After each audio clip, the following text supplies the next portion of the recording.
would allow President Obama to reach a trade agreement with 11 nations across the Pacific Rim, very important countries to us. So far, much of the opposition, believe it or not, has come from the president's own party. The Democrats are worried about the power of the labor unions in this deal. And if the Senate grants the president authority today, lawmakers would forfeit the ability to change the deal in the future. Now, it's a very complicated topic, this Trans-Pacific Partnership trade deal. So we brought in a professor of finance at San Diego State, Seth Kaplowitz. That's good. Did I get it? Good morning, Seth. Good morning, Lisa. This is an interesting topic. It's a very big, confusing topic, but boil it down for us. What does this deal mean for the United States? It opens new markets on the Asian and Pacific Rim of the world. And I just believe that we're in a global economy now, and to reach out and to make relationships with these countries, especially the third world countries, developing nations like Brunei and Vietnam, is really very important. Okay, we have a graphic, I believe, of all of these countries, these 11 countries involved, and you mentioned... There's 12 countries involved, including the United States. Including the United States, and you're looking at it there on your screen. But, Seth, here's the deal. There's a lot of politics involved in this. You know, there's a lot of concern. And what do you think, in your knowledge of this deal, do you think this deal, which is what the concern is by a lot of people, would decrease the job market in the United States? Would this give us, the United States, a reason to just ship our jobs overseas? Well, that's the argument that is being made, but I don't believe that to be the case.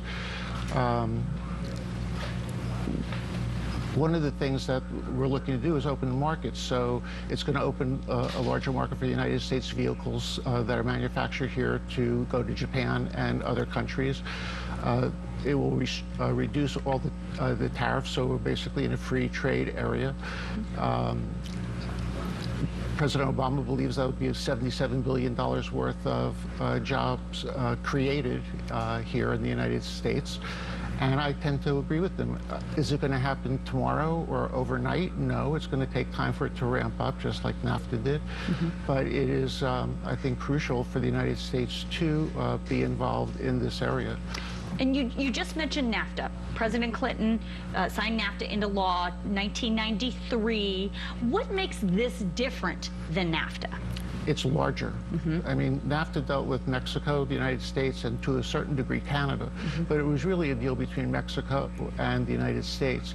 Here we're dealing with 12 nations as opposed to 3 nations, and the import of it is really quite amazing. I think that it's a very ambitious effort, and that it's worthwhile. Okay, let's talk about China in all of this too, because, you know, China is not on this list of 12 total countries. That's correct. So would this deal, though, do you believe, encourage China to get involved? And if this deal falls through, what is China now poised to do?